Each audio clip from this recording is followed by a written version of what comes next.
Om Namo Bhagavate Vasudevaya. Narayanam Namaskritya Naram Chaiva Narottamam Devim Saraswatim Vyasam Tato Jayam Udirayet. Before reciting the Srimad-Bhagavatam, which is the very means of conquest, one should offer respectful obeisances unto the personality of God at Narayana, unto Narayana Rishi, the supermost human being, unto Mother Saraswati, the goddess of learning, and unto Srila Vyasadeva, the author. Nashta prayesha padreshu nityam bhagavata sevaya bhagavati uttama shloke patir bhavati naistike. By regular attendance in classes on the Bhagavatam and by rendering of service to the pure devotee, all that is troubles unto the heart is almost completely destroyed.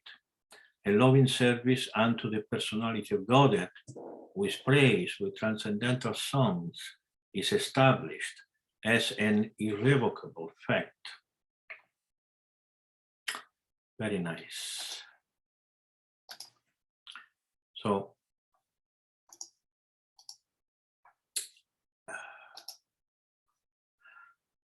this one is the video conference number 24. We dedicated some of 19 of them to the Bhagavad Gita and all others to the Srimad-Bhagavatam. Before beginning, I would like to read something about the Bhagavad Gita. Of course, we are studying Srimad-Bhagavatam, but the concept is not different. So I just came across this writing and I think, and I just like it. So I would like to read it for you. Krishna is known as Lila Purushottama. He manifests all varieties of Leelas.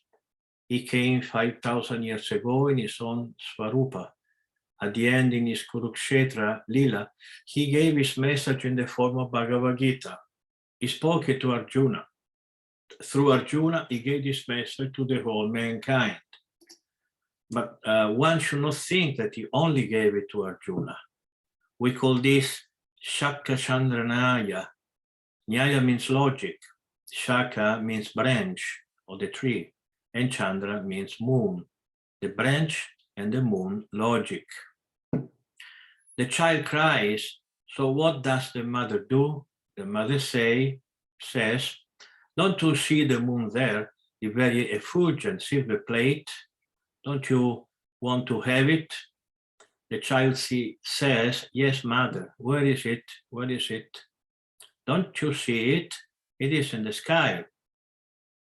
The full moon looks like an effulgent silver plate, very beautiful, but cannot be seen because of the branches of some tree are obstructing the vision.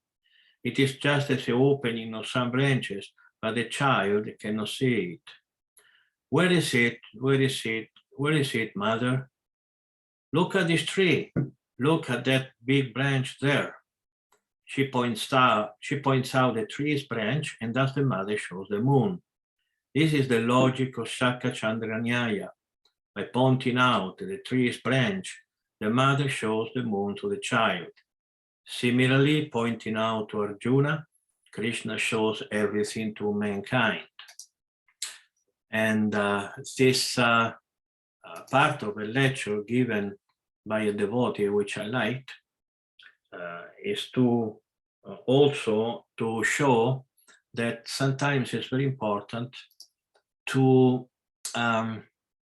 give examples, just like many times to expound a philosophical principle, we speak in a way that is indirect, so that people can understand. So we think that this way of teaching is very proper. So today we are going to begin the Srimad-Bhagavatam 1-19, And we are not going, as I said the last time, we are not going to read all the verses, but in this second chapter, many of the verses are very important, very, very basic, very important. So I'm going to read them. When I meet a particularly important verse, I'm going to read it. And this is, the 19 is one of those, very famous. All the big preachers in our movement knows these verses by memory, and this is one of those. Tadara Justamo Bhava Kamalo Badayaschaye Cheta Etair Anavitam Stitan Sattve Prasidati. As soon as irrevocable devotional service is established in the heart, the effect of natural mode of passion and ignorance, such as lust, desire, and hankering, disappear from the heart. Then the devotee is established in goodness and he becomes completely happy. So I think this verse, it's quite clear by itself. It doesn't need much elaboration. But just as one begins to do devotional service, which means chanting Hare Krishna and studying the philosophy, going to the temple, etc., we see this this effect that one becomes peaceful. His mind becomes peaceful because finally he has found a reason for life. So we become happy. Then the devotee is established in goodness, not in transcendence. The word sattva, stitan sattve prasidati. Stitan sattva means becoming fixed in the mode of goodness, which means that this is the best condition for understanding Krishna consciousness. Until one is a prisoner of passion, then he has many difficulties. Passion means, just to make an example, you know, after 10, 15 minutes, he cannot continue hearing because it just becomes unrest, you know, impatient. He wants to go to do something else, he's thinking to do something else, etc. Or the mode of ignorance. Mode of ignorance means, no, today I don't want. You know, today I just don't want to think all these complicated things. I want to think, I want to watch TV. And so until somebody is under this mode, then they cannot understand Krishna consciousness. Evam prasanna manaso Bhagavad Bhakti Yogataha Bhagavat Tattva Vijnana Mutta Sangasya Jayate.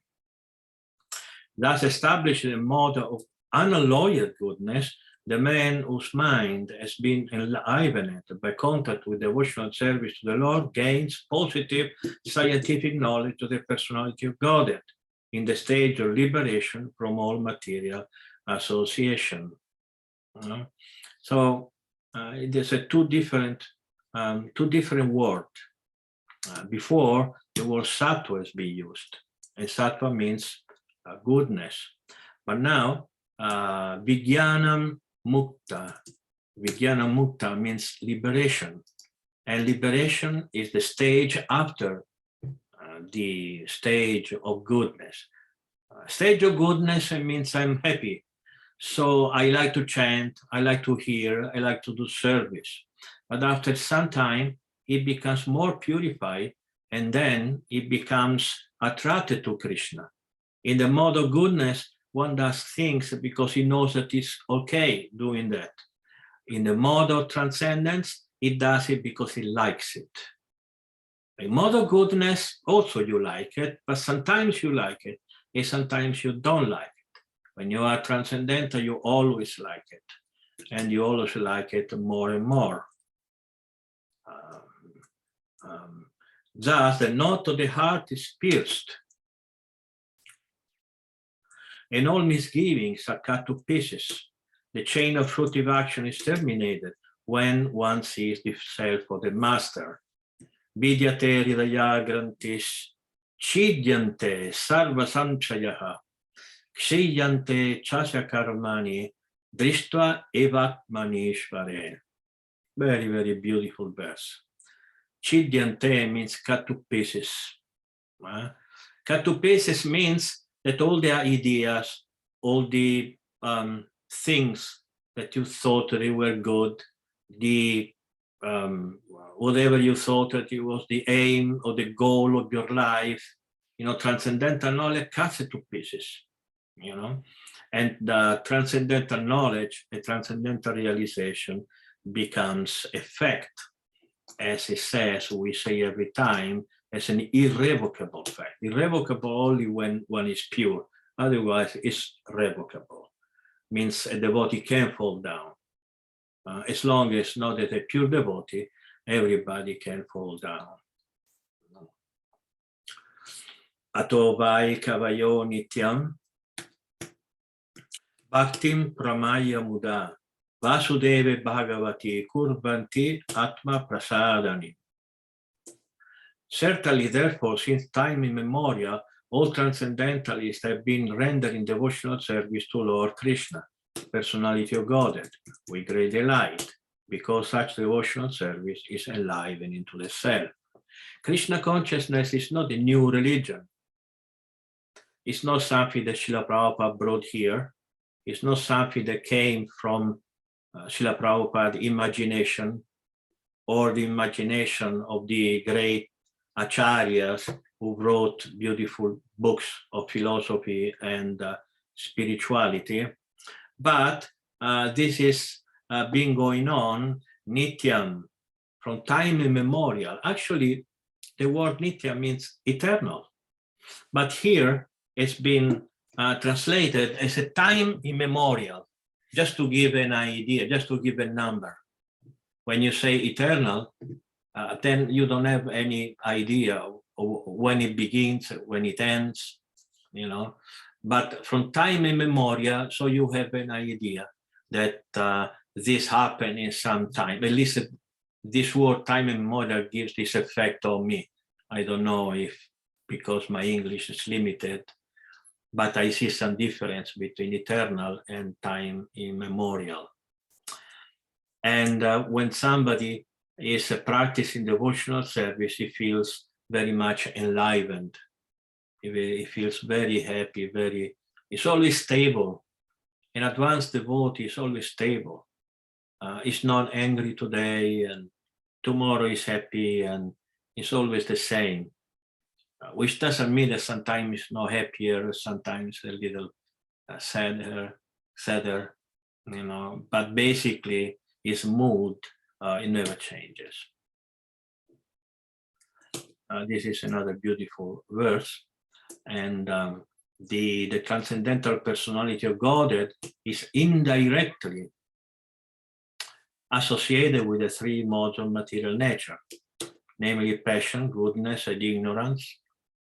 And just for the material world's creation, maintenance, and destruction, he accepted three qualitative forms of Brahma, Vishnu, and Shiva. Of these three, all human beings can derive ultimate benefit from Vishnu, the form or the quality of goodness. We have studied the three guna during Bhagavad Gita class. I don't know how much can we say more. Of course, we can always say something more. And I don't know if I was able to be clear of what is sattva, rajas, and tamas. But they are qualities. Just to give you an idea, what is white? In your perception, if you could, make come say, how you say that in English? I need my help. The Google Translate. Compare. If you could compare the white color to one of the three gunas, which one it comes out in your mind immediately?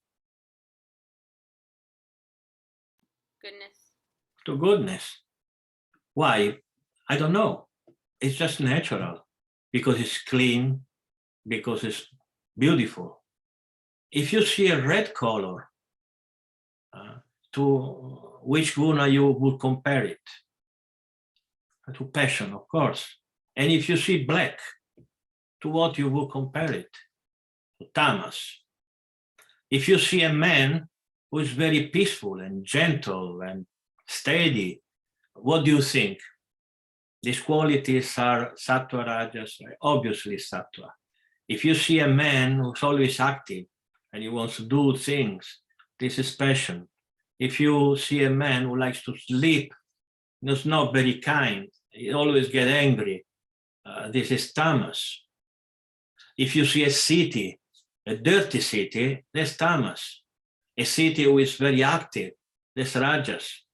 A very beautiful city with a lot of green and on the bank of a river or the bank of an ocean, and there are flowers, you think to sattva, you know. So like this, there is this description of qualities, and guna means qualities.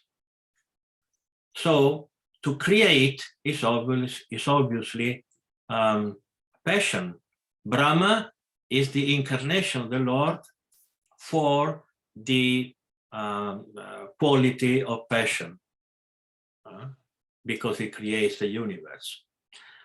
And then we have Shiva, who destroys the universe when the time comes. So Shiva is the demigod for Tamaguna. But who is maintaining the whole creation? That Vishnu. So Vishnu is the guna avatar. They are called the Triguna avatar. We have 3 guna avatar, and Vishnu is the avatar for the maintenance of the universe.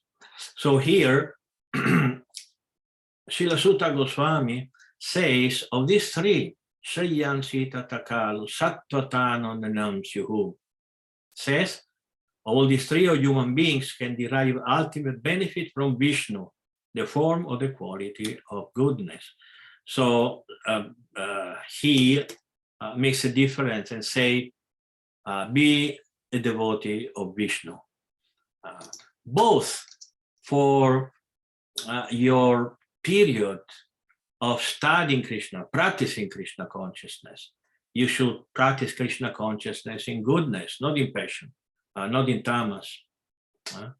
And also once you are liberated, better you relate with Vishnu. And Krishna, Vishnu is the same thing.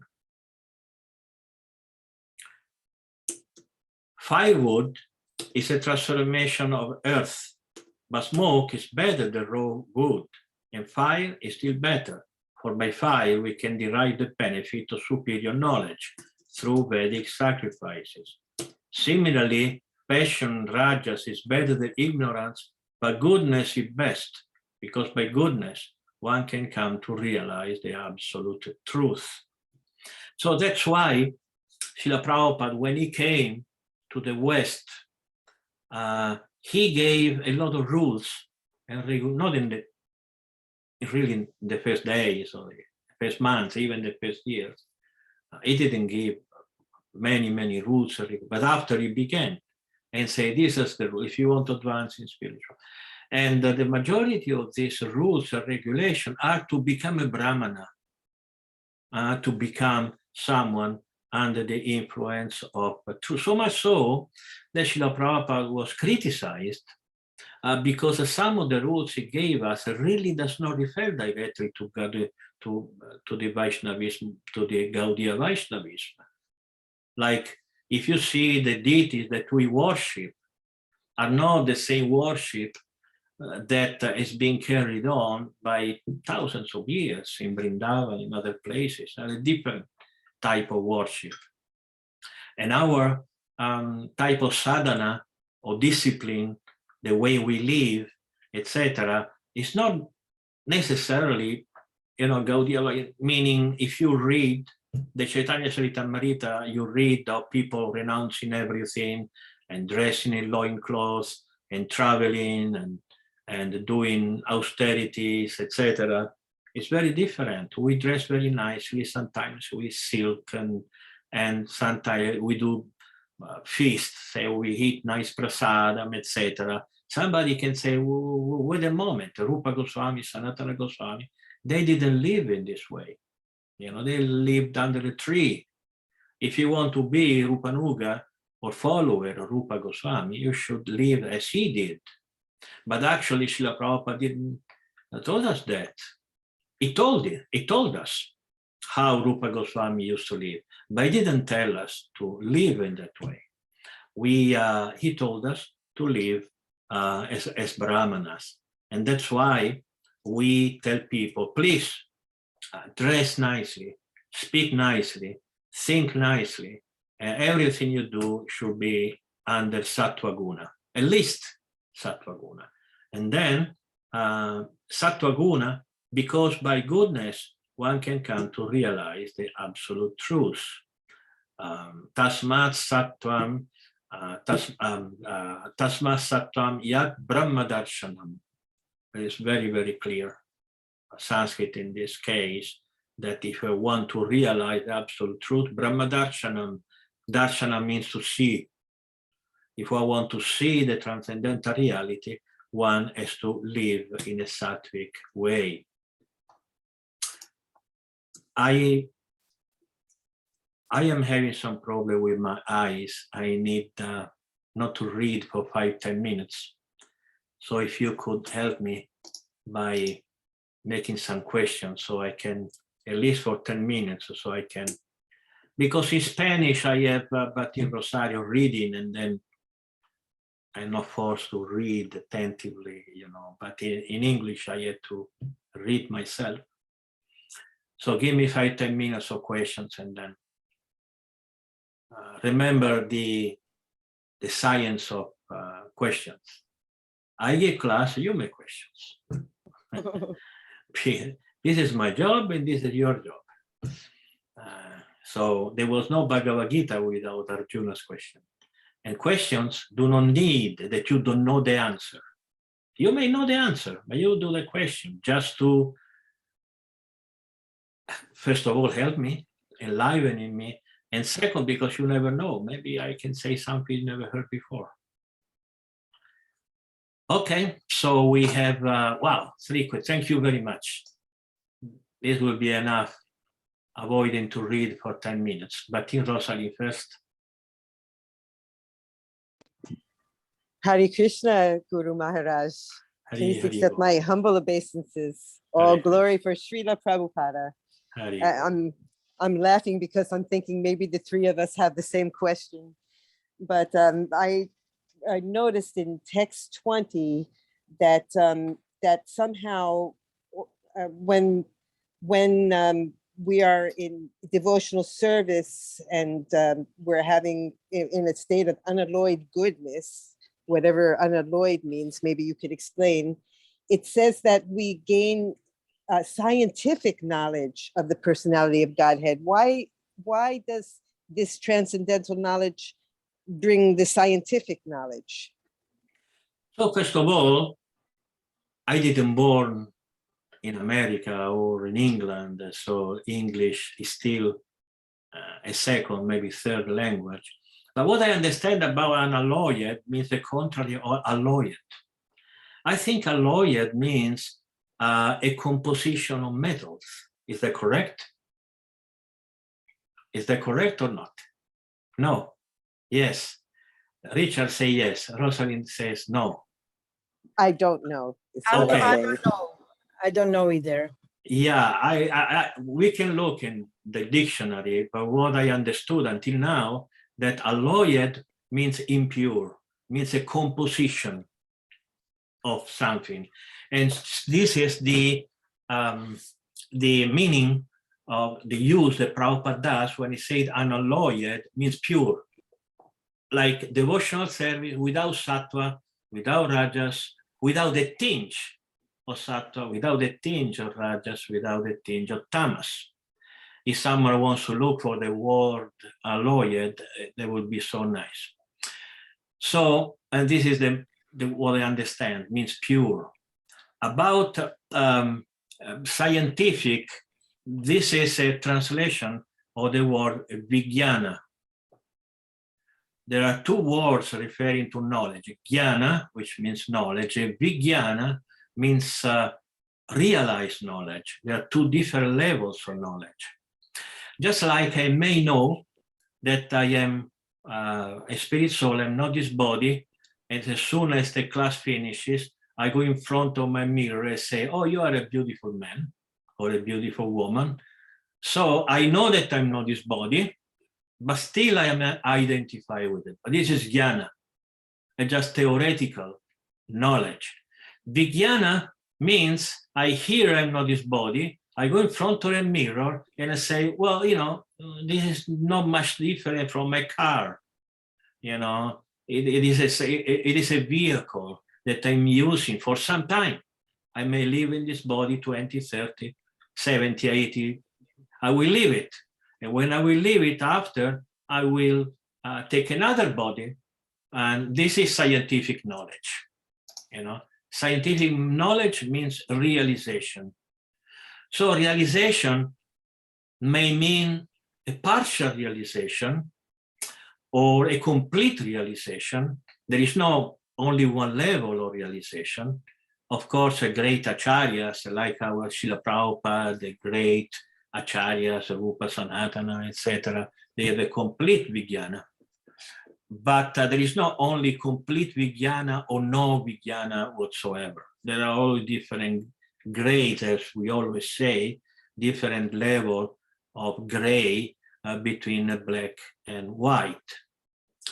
So this is the why in this verse, Srila Prabhupada liked to use the word scientific. What is science? You know, religion, I believe. Philosophy, I understand. Science, I prove. You know, I go in laboratory and I prove it. I do experiments, and by experiments, you prove what you were saying. So scientific knowledge means proven knowledge, proven with the laboratory of your life. You have practiced so much Krishna consciousness that you become certain because you are realized. And there is no need that, that you have a complete realization. Some realization is enough to make you sure that what you are doing is right, what you are doing is correct. So this is the meaning of the word vijnana, or scientific knowledge. But we'll go back one day to explain the word vijnana, because there would be more to say. Bhatti Rosario, luego Hans. Thank you. And after Bhatti Cassandra. Bhatti Rosario. Thank you very much, Guru Maharaj. You mentioned that we should leave a list in the Sattva guna. When you say a list, what is the other best option that we have? Oh, excuse me. I'm sorry if I interrupt you. I'm very sorry always to interrupt people. I was right. So the dictionary from the Oxford Languages, alloy. Alloy means alloying tin with copper to make bronze. Yay. That is the first time in my life that I see this word, Guru Maharaj. You know, the English is my second language, and I learned it as an adult. So, Cassandra, you never heard this word? Did you say unalloyed? Did I hear it right? Okay, I will show you. Maybe I think I looked up the wrong word. I could have. Alloy. Oh, okay. Alloy. So alloyed means don't alloy it, and unalloyed means not alloyed. So alloy means alloying things, mixing tin with copper to make bronze. This is an example. Means the bronze is not a pure metal, but it's a composition of metals. So when Srila Prabhupada used the word unalloyed, means without composition of sattva, guna, raja, and tamas, but pure. That's the meaning of the word unalloyed. Thank you. That was very nice. I will teach you English. Please. Yes, thank you. Yes. Maharaj, I believe that it's pronounced alloy, not alloy. Alloy, not alloy. Alloy. Yeah, Okay, alloy. you'll teach me diction, and I will teach you English. Thank you. Okay, Bhakti Rosario, sorry for the interruption. No, it was very good. Thank you, Guru Maharaj. Thank you. So my question was that we know that about the three gunas, and you said that we should try to live at least in the sattva guna. So what is the other option that is better than that? Well, because there are different kinds of sattva.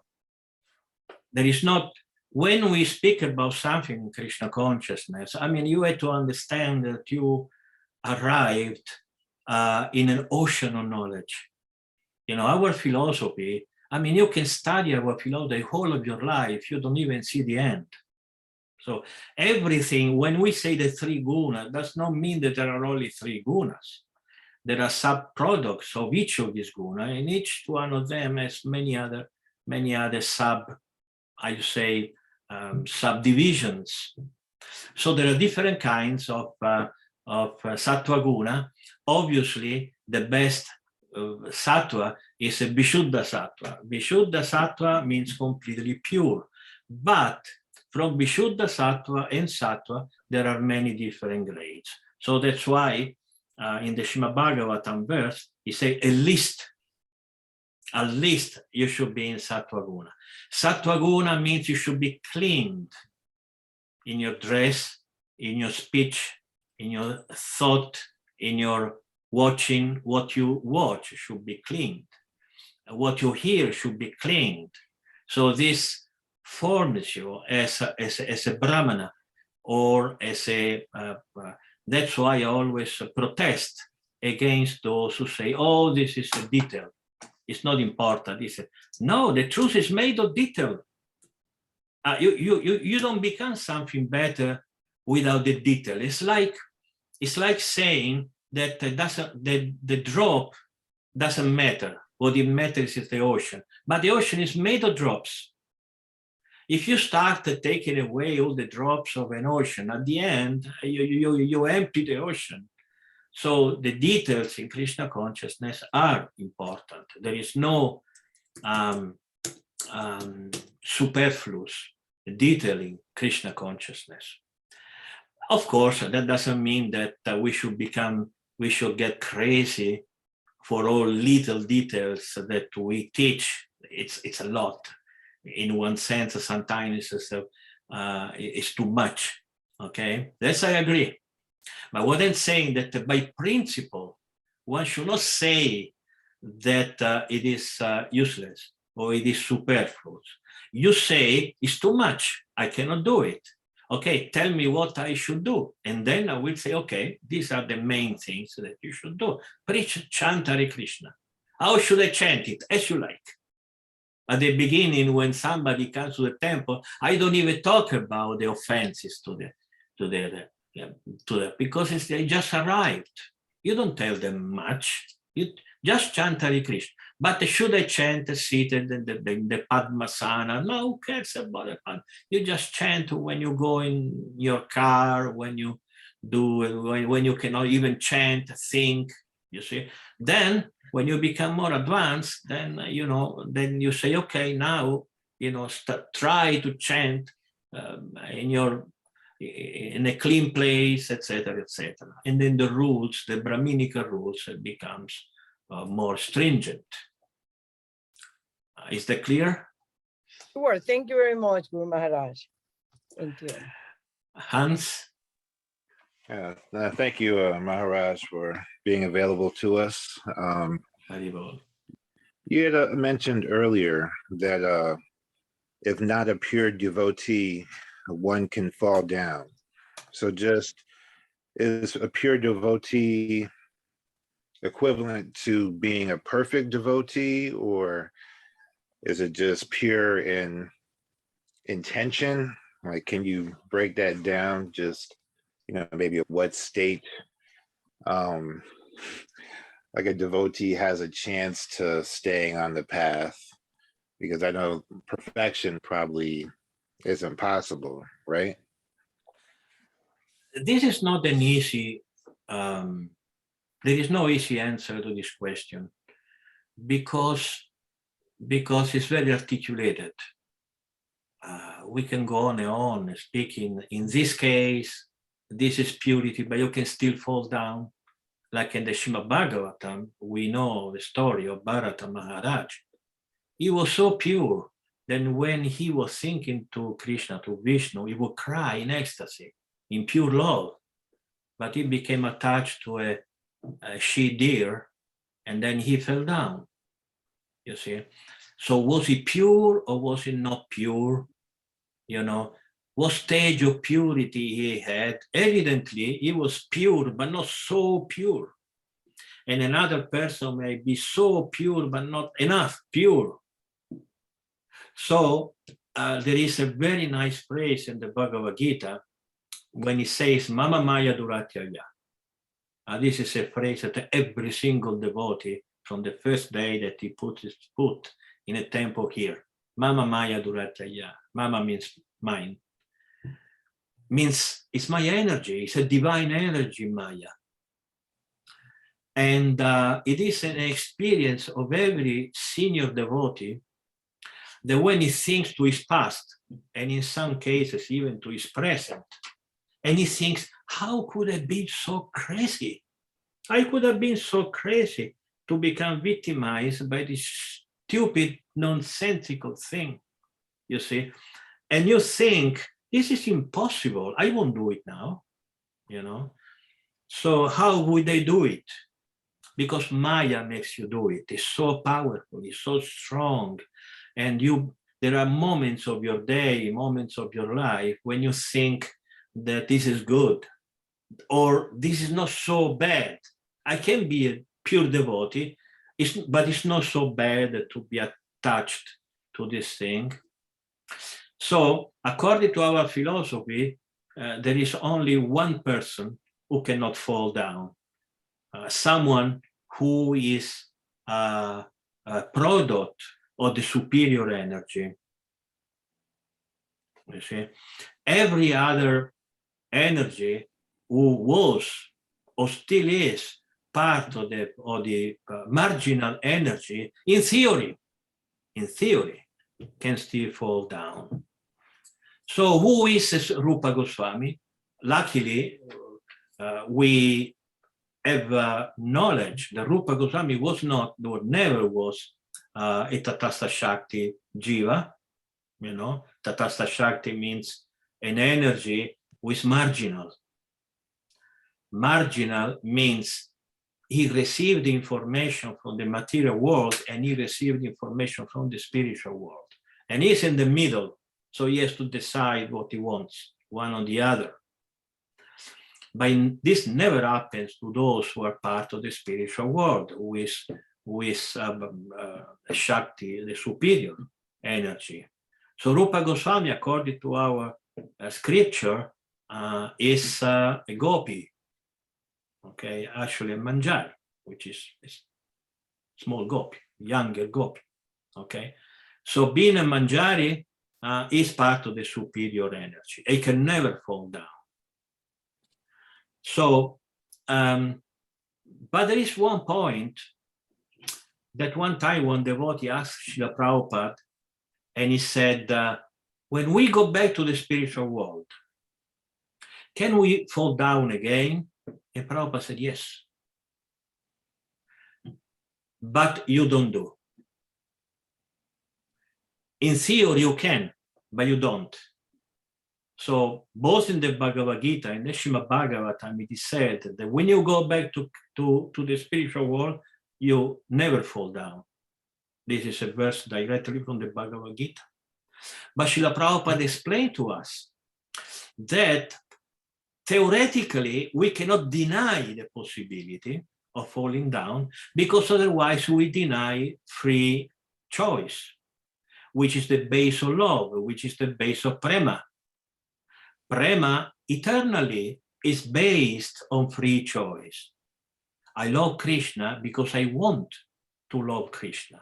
If I don't want to love Krishna, it's not that there is somebody who tells me, no, you cannot fall down, you must love Krishna. No, you can fall down. But this is only theory, this is only a philosophical concept. It's not reality, because once you go back to Krishna, you choose freely to never come back in the material world. So the difference between those who never came in this material world, like the gopis and, you know, Radharani and or the Vishnu Tattva, etc., they never came to this material world, or they never fell down in this material world. Everybody else who is made of the same nature, they never came to this material world, so they can never come or fell down in this material world. But those who went to the spiritual world, who were once part or were constitutionally part of the Tassa Shakti, theoretically, they could fall down again. So what it means to be a pure devotee? Pure devotee means I choose every day, every moment that I want to stay with Krishna. And Maya will tempt you. Maya will tell you, that is not so bad, you know. There are so many nice things. You can go, you know, do this, or you can go do that, but you choose, no, I will not. And the more you become advanced in the spiritual life, more this choice becomes easy. The more you become attached to Krishna, and then it's easier. While in the beginning, it's not so easy. It's hard. It's hard because the attraction is very, very, very present. It's very, very present, very strong. And so being a pure devotee means freely choosing to be with Krishna always. There are other definitions of pure devotee, of course there are. Descriptions are full of description of pure devotee. And but I think in this context, this is an acceptable definition. Bhakti Cassandra? Hare Krishna Maharaj. I wanted to, this is not a question, but I did want to tell you that if you want me to read the rest of the verses on this chapter, I can read them. Please, okay? Yeah. Because my eyes are itching and I have a problem. Yeah, I just please don't, you know, I will interrupt you. Yeah. So you just, you know, accept that I will interrupt. So please, let's go on to read the 1-2-25, but let me read the Sanskrit because this verse is beautiful, very famous also. And so I heard this verse, I think the second day that I came to the temple, actually the first time that I went to a Bhagavatam class in the temple, so I never forget it. So it's very beautiful. Bejire munayota agre Bhagavantam adokshajam sattam vishuddham kshemaya kalpante yenutan iha. Can you please read the translation? Previously, all the great sages rendered service unto the personality of Godhead due to his existence above the three modes of material nature. They worshipped him to become free from material conditions and thus derive the ultimate benefit. Whoever follows such great authorities is also eligible for liberation from the material world. We have spoken about the authorities. I don't think we are going to take much time because just a couple of weeks ago we spent, but actually, yeah, we are talking about authority in the Italian video conference, which is tomorrow. But anyway, you don't go anywhere without an authority. Do you want to learn physics? You go to a physician. You don't learn it by yourself. You want to learn mathematics, you go to a mathematician. That's so obvious. They're so obvious that you need a teacher. You need somebody who can can help you to understand. So we have information here. The great sages render service unto the personality of Godhead. So we must follow his example.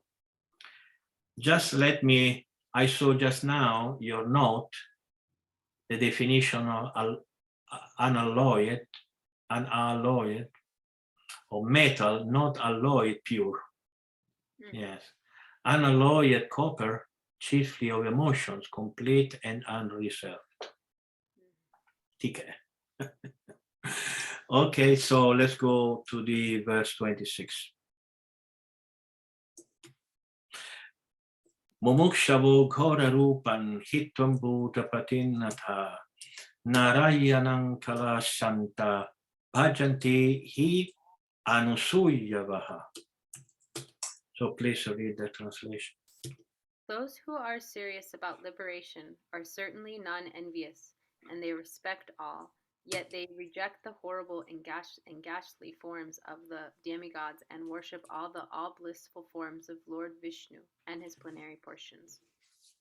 This is a beautiful verse because our culture, Brahminical Vaishnava culture, is to always be respectful to everybody, okay? But we are reading the Mahabharata now, and Arjuna was not very respectful. He was killing millions of people. So how do we put together these two things? You know, there are time and circumstances. Srila Prabhupada used the three words Kala, Desha, Patra. Kala, time, Desha, place, and Patra, circumstance. But the circumstance does not replace the main principle. The main principle of Vaishnava culture is to be respectful to all. It's not that I find that a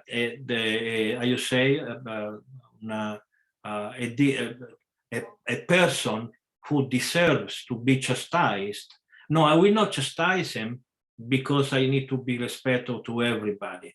That's not our philosophy. Because if you don't chastise a person who is meritorious or who deserves to be chastised, you are helping him to continue being offensive. So you have to chastise him but the moment you chastise him, it's not that the principle of being respectful is replaced by the chastisement. That is secondary, okay? So those who are serious about liberation, certainly non-envious. Non-envious means I don't hate you. Even if you do bad things to me, I don't hate you, okay? And I respect you, but I reject a horrible and ghastly form of the demigods. You know, I will reject anything that is not conducive to my Krishna consciousness. In this case, we are talking about the demigods.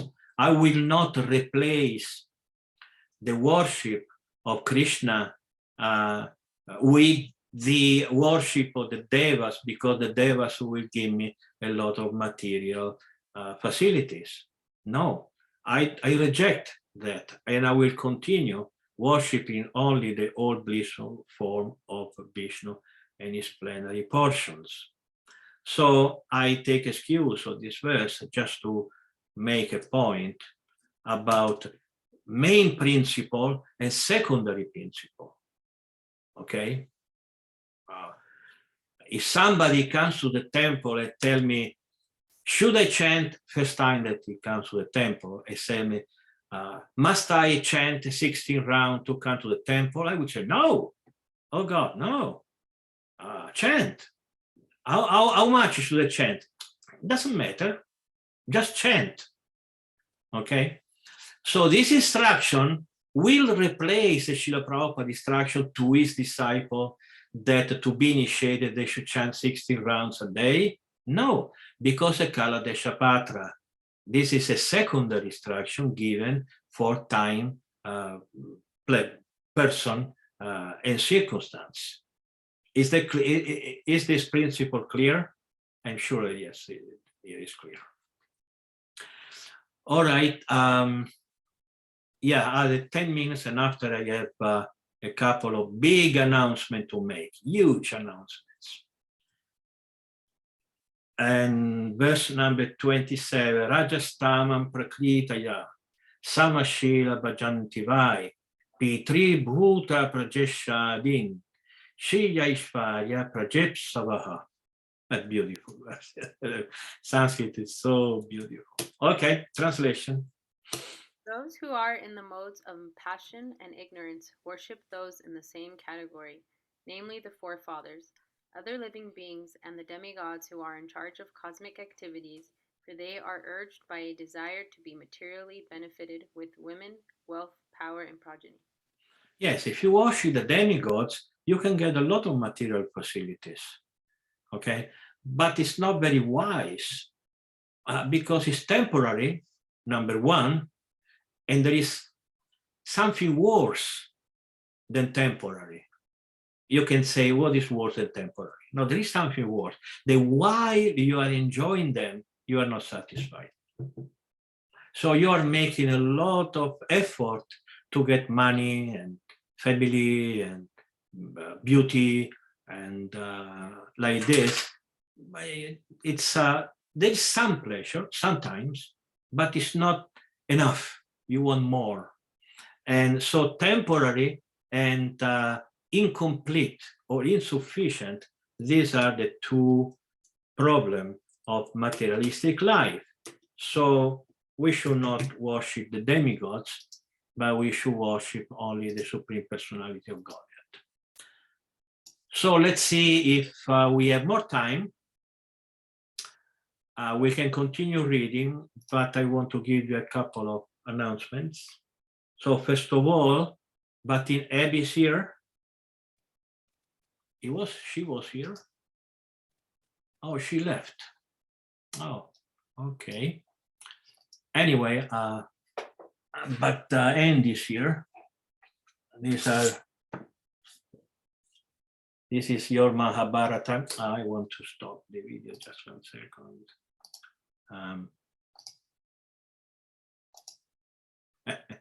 Okay. This is a Bhakta Andy and Bhaktin Cassandra copies of the Mahabharata. They arrived in English, of course. Look, that's a big book, isn't it? This has been corrected, one by Bhakta Andy and this other one by Bhakti Rosario. I hope that Krishna and Srila Prabhupada, they give them all the blessings they deserve. And these are also the copies of Bhakti Abby. And soon, in a few days, the copies of Bhakta Jose, who ordered the books, will be here. And if you didn't order the Mahabharata, bad for you. You are not going to enjoy life.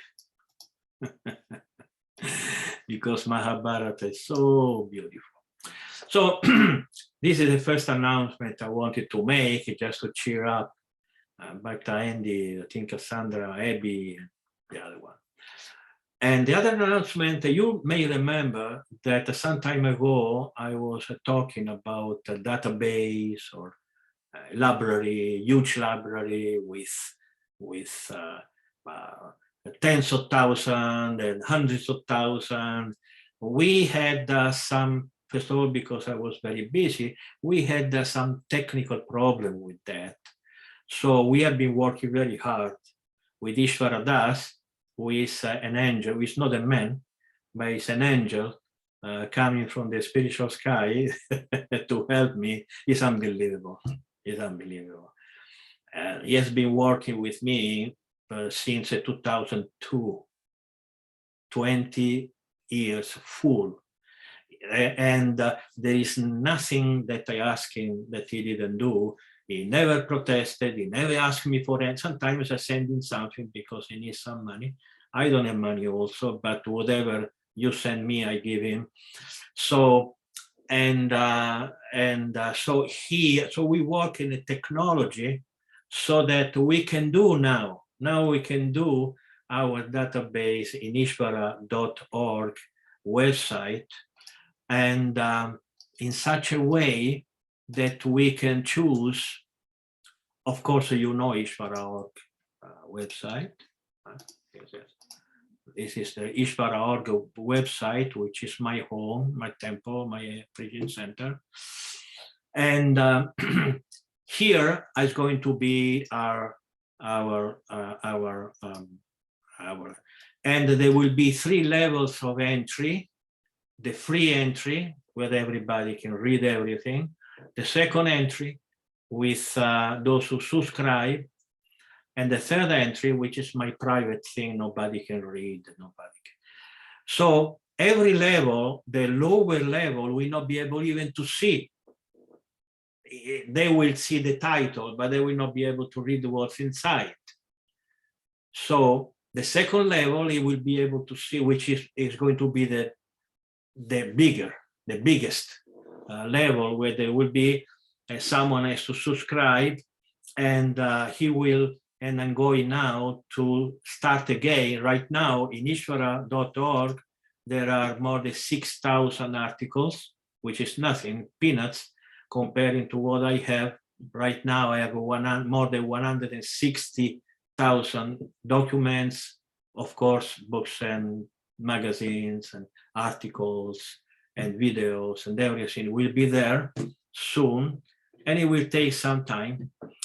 And it's going to be very professional and very, very nice, very, very beautiful. And just yesterday, we finalized all the technical.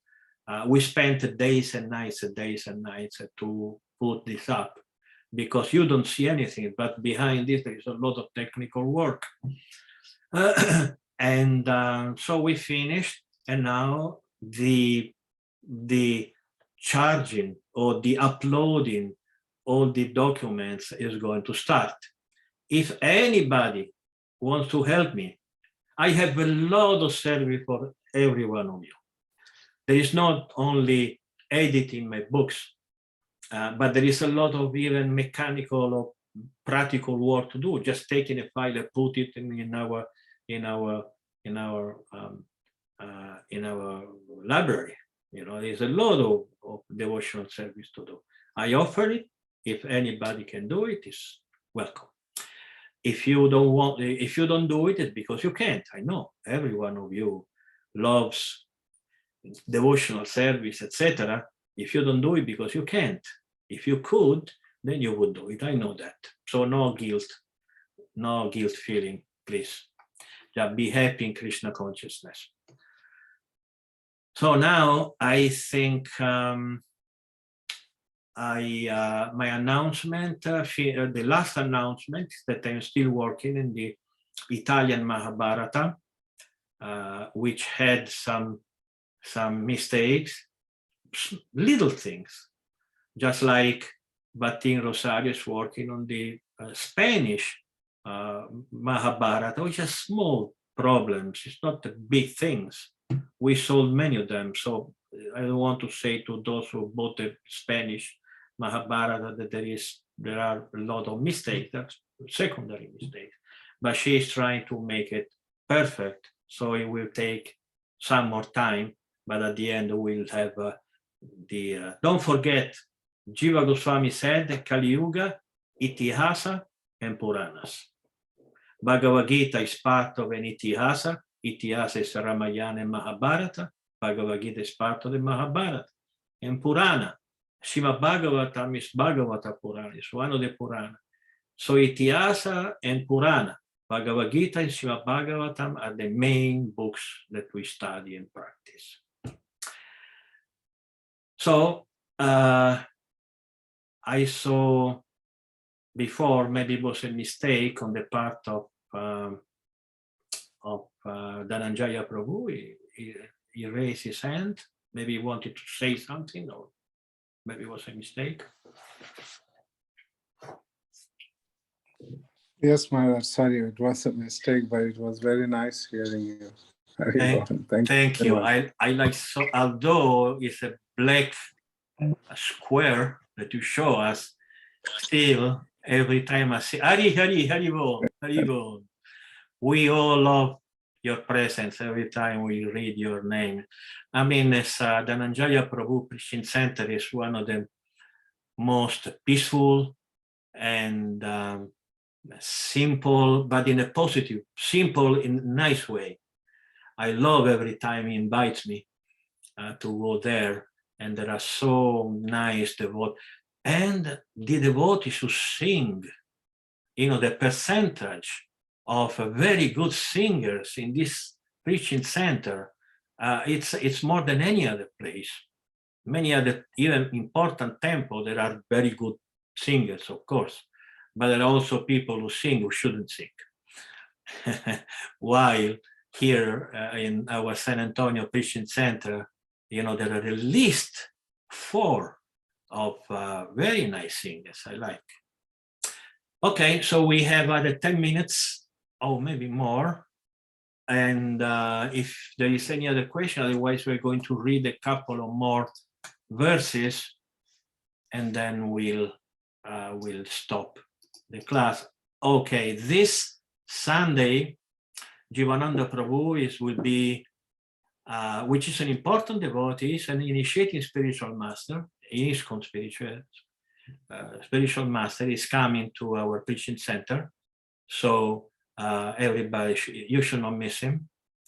And in 2 weeks, I will be also there to enjoy your association.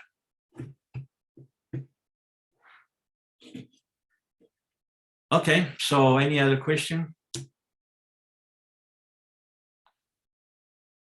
No. Okay, so we are going to read a couple of verses, and then we'll adjourn. Vasudeva para Veda, Vasudeva para Makaha, Vasudeva para Yoga, Vasudeva para Kriya, Vasudeva param Jnanam, Vasudeva param Tapaha, Vasudeva paro Dharmo, Vasudeva para Gati. I could not read this verse.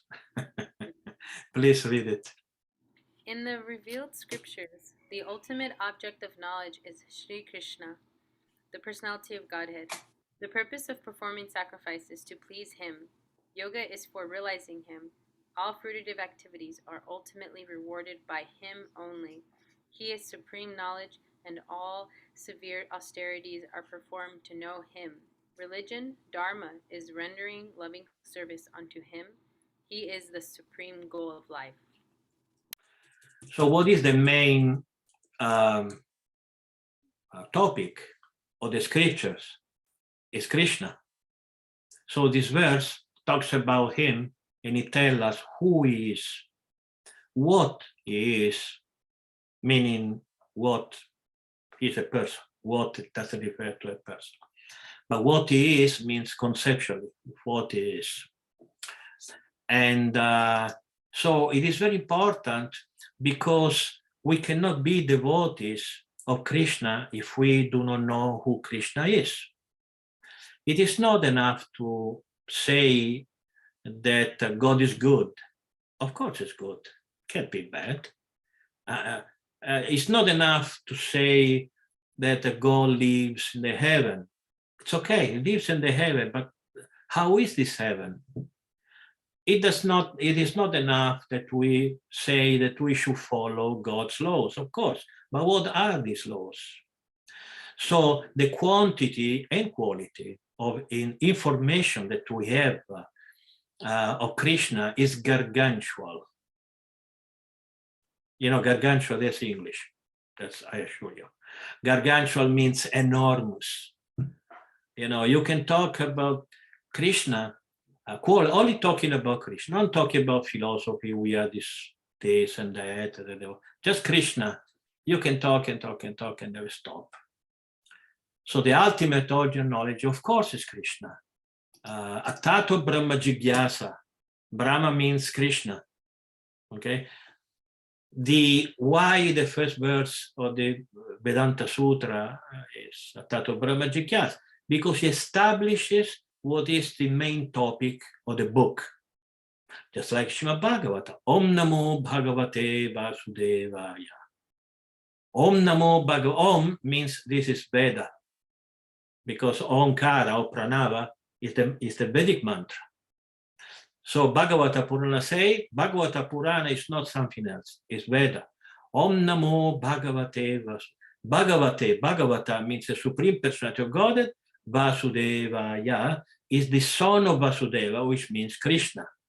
And not only Om Namo Bhagavate Vasudevaya tell you who is God, but also tells you only with one word what is the way to realize him, Namaha, which means bhakti. So in invocation of the Srimad-Bhagavatam, immediately Srimad-Bhagavatam tells the whole Bhagavatam is about Vasudeva and bhakti. Om Namo Bhagavate Vasudeva. Every single scripture begins like Mahabharata, like the Ramayana, all begins by making clear that this book is about the Supreme Personality of Godhead. And this verse is very beautiful because it tells us who Krishna is. Okay, so another verse, and if there is no question, we go back to our life. Sa evidam sasarjagre bhagavan atmamayaya sadasar rupaya chasau gunama guna vibhuhu. That's let me just a second. Yes, please translate it. Read it.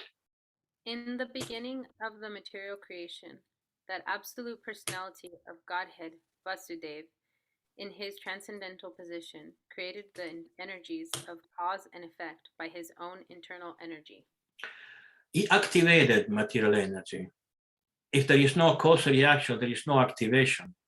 It's just like writing a program for the computer. Okay, if you don't finish a software program with the activation key, then it's just words. It doesn't mean anything, doesn't do anything. So Krishna activates material energy by gunamaya guna vibhuhu, by activated by his internal energy. So he is the original cause of material creation. It's not like scientists to say that material creation came from a big bang or from chemicals coming together. Who knows who put them together, just they came together, a big bang, who caused the big bang, who put the things that been banged, nobody knows. It's just a speculation. Speculation means that they feel good by intellectual movement. Otherwise, they suffer. They feel, why do I live if I don't do something? And we also like to think. We also like to speculate in the positive sense. We want to understand philosophy. We have plenty of philosophy to understand.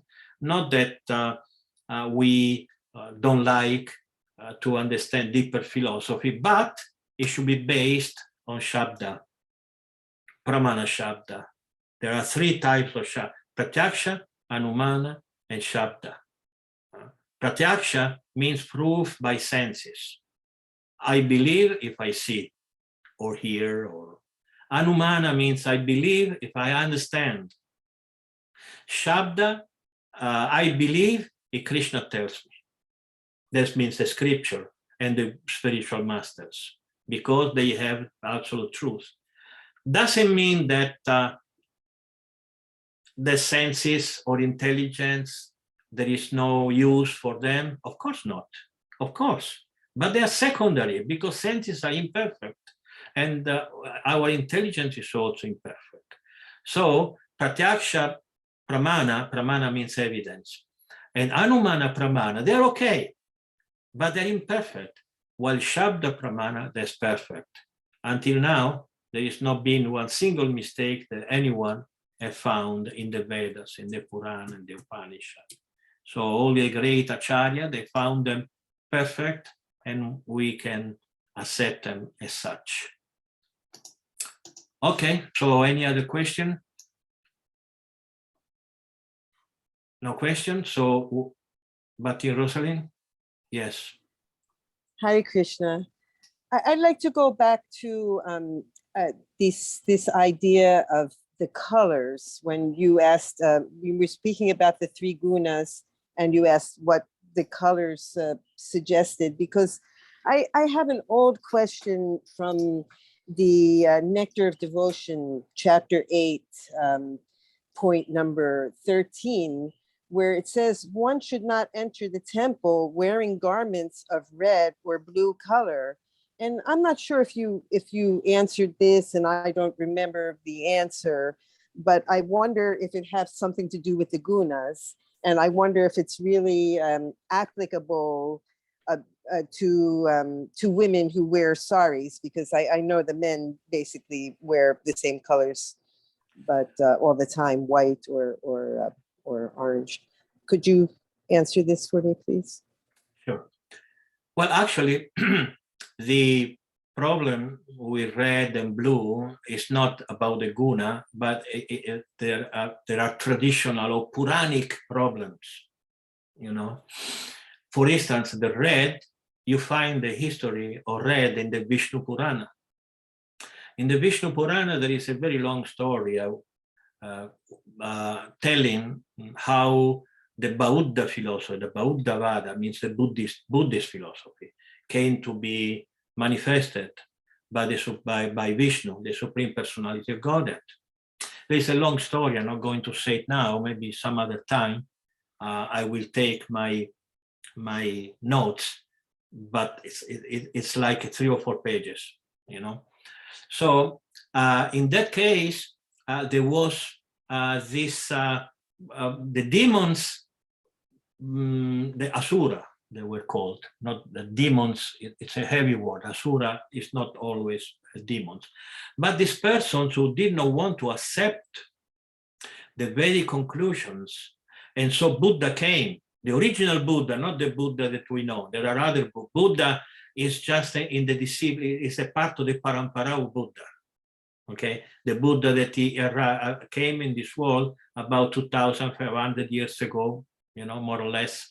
He was part of a chain of Buddhas. Buddha means guru, basically.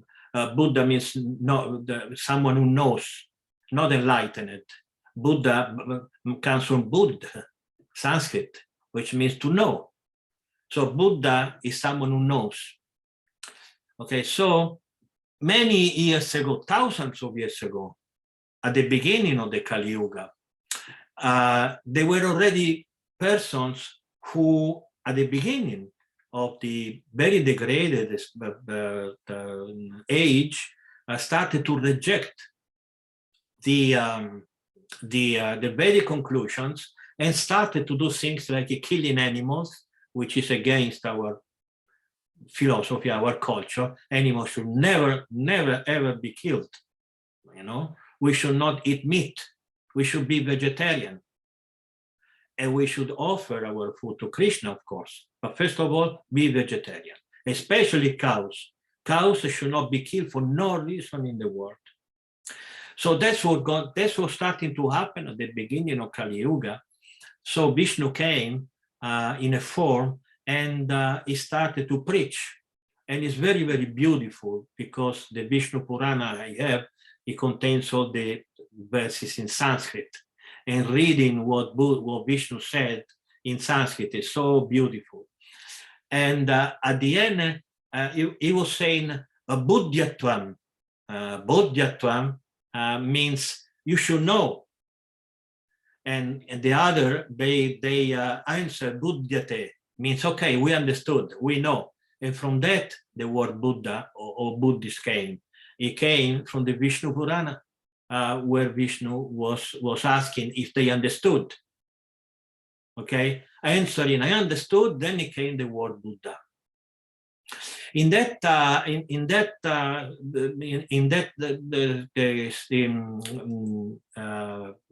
occasion, so his disciples started asked the Buddha, the incarnation of Vishnu, how should we dress? And he said, you should dress in what's the name in English of the color the sannyasi used? The saffron. In saffron. But they misunderstood what saffron is, so they started to use more stronger saffron, and they became red. So the Hindu, the followers of the Vedas, seeing that the degraded Buddhists were wearing the color red, they said, okay, this color, whoever wears a red color should never enter into a temple. And it became like a tradition from thousands of years. In a Hindu temple, you should never wear red. About women wearing red, that's a different thing. First of all, because women never wears completely red. And also the original Buddhists, they were not women, they were men. So there is a difference between men and women in that case. So the red color, or predominantly, not only red, but red with golden, red with different types of color, other colors of, or I say that in English, or disegni. Designs? Yeah, drawings and different things, Designs. You know better than me, no? All that's acceptable. And actually, the women, the day of their marriage, they should wear red, not completely, predominantly red sari. That's the tradition. While men should never wear red, nor complete blue. Not complete blue, because Why Krishna, blue? Why not blue? Because Krishna is the color, so we should not wear the same color that Krishna. Okay, thank you.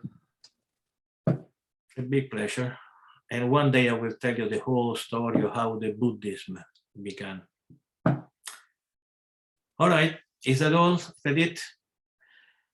All those who understand some Spanish, I give them the appointment to Saturday for our tomorrow, our midday here, 7 o'clock in Italy. We are going to have the video conference. I'm giving now, since some time, 3 video conferences per week. Thursday in English, and Friday in Italian, and Saturday in Spanish. So I enjoy preaching very, very much. Thank you very much. All glories to Srila Prabhupada. Jai. Hare Krishna. Hare Krishna. Thank you, Guru Maharaj. Thank you very much.